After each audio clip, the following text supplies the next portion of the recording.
Today, I did my best to prove why I have remarkable, smart, competent, capable people working for me. And I did that by pretty much doing a job in the worst, most backwards way imaginable.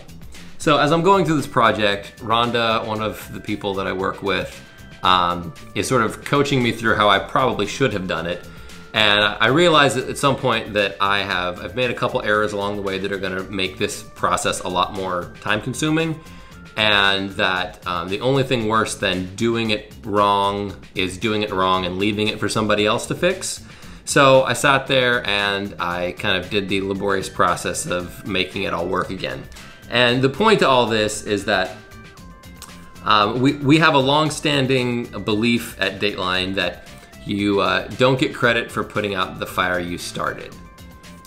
And what that means effectively is that when you make a bad situation, when you do something that causes negative consequences, and then you solve it and get it back to zero, there's no credit for solving that problem because you made the problem. I'm sure you have worked with and may work with at this moment someone who is really good at wanting to take credit for solving problems they've created. I think solving the problems that you make is a good practice. It's good to not dump those problems on other people and say, hey, I made a mess of this, I need you to solve it.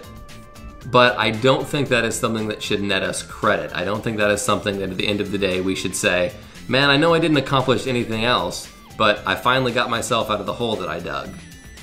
That's not a powerful and important contribution. We need to get better at not digging holes for ourselves.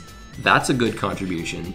But ultimately, Billy Joel would say that we did start the fire, but in some cases, we did start the fire. And I don't think that we should get a great deal of credit for being the people who put out the fire that we started.